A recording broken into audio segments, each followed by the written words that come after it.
Fauzia Hakim, tepuk tangan yang meriah.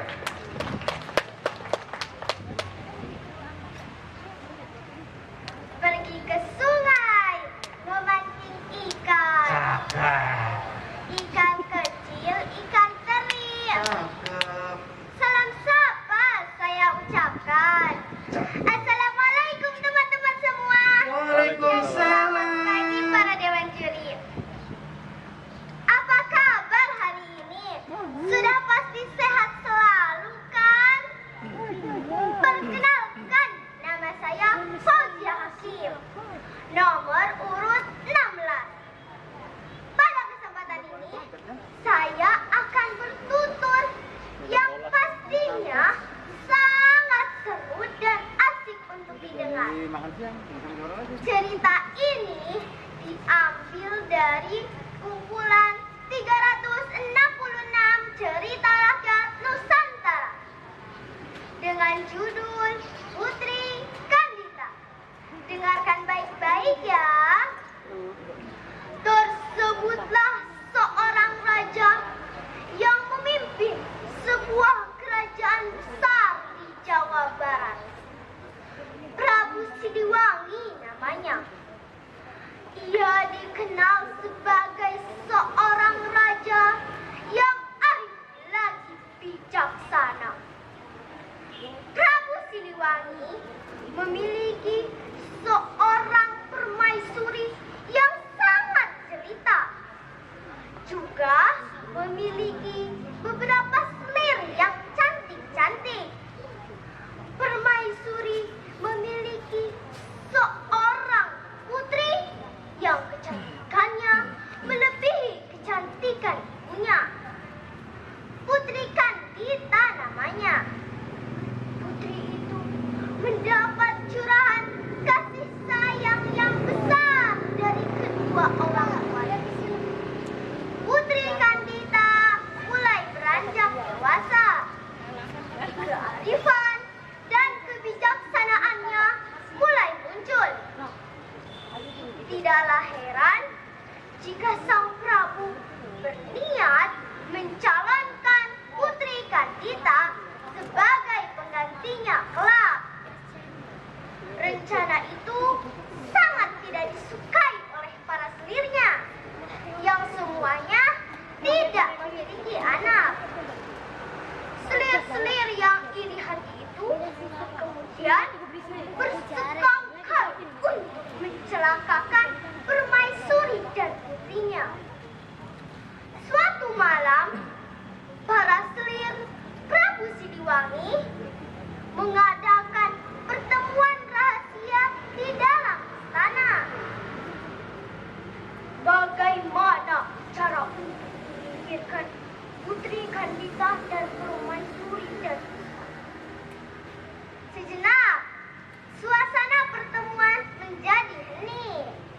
Para selir terus berpikir keras untuk mencari cara agar rencana itu tidak diketahui oleh Prabu Siliwangi.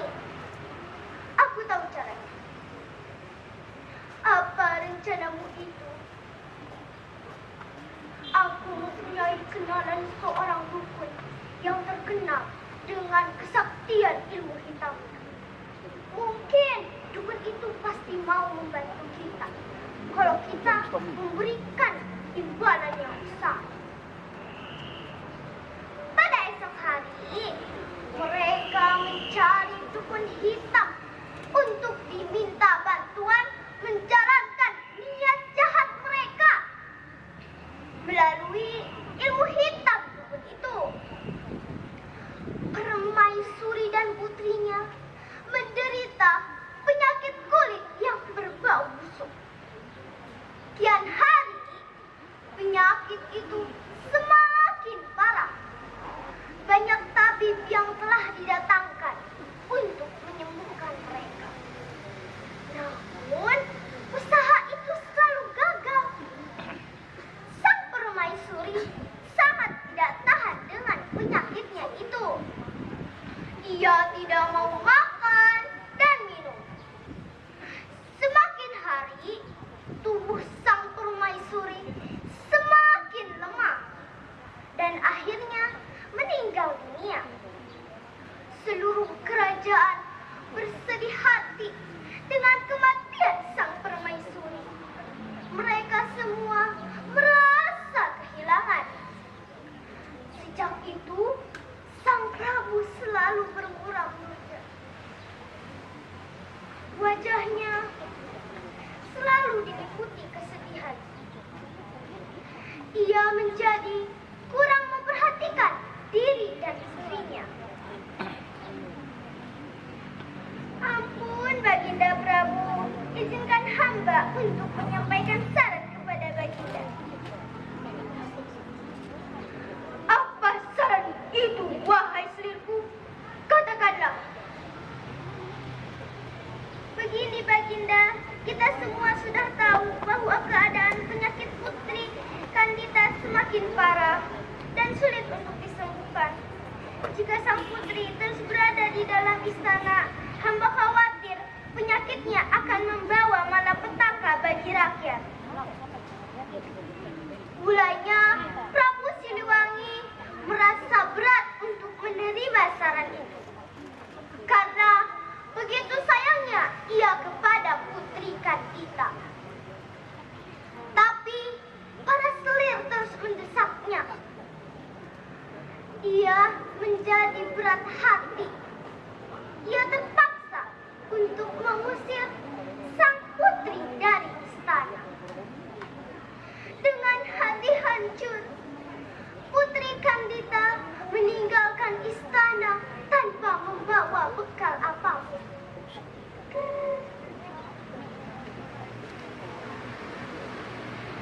Ia menuju ke arah pantai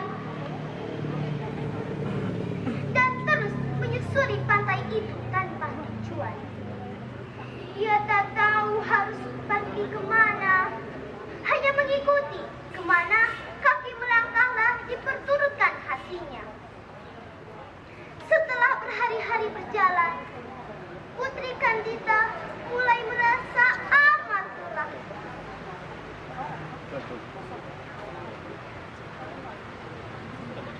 Tak kuasa lagi ia berjalan. Maka berhentilah ia di sebuah batu karang.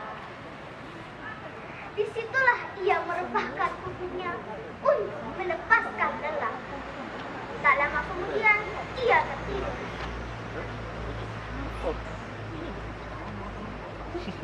Jika kamu ingin sembuh dari penyakit, berjauhlah ke dalam lautan. Niscaya tubuhmu akan pulih seperti sedia kala. Antara sadar dan tidak, Putri Kandita mendengar sebuah suara. Cepat-cepat ia bangun. Dilihatnya sekeliling. Apakah aku bermimpi? Kemana? Tetapi suara itu benar-benar aku dengar. Katanya kembali. Putri benar-benar menceburkan dirinya ke dalam lautan untuk membuktikan kebenaran suara itu. Ajaib! Saat menyentuh air, tubuh sang putri kembali bersih seperti sedia kala.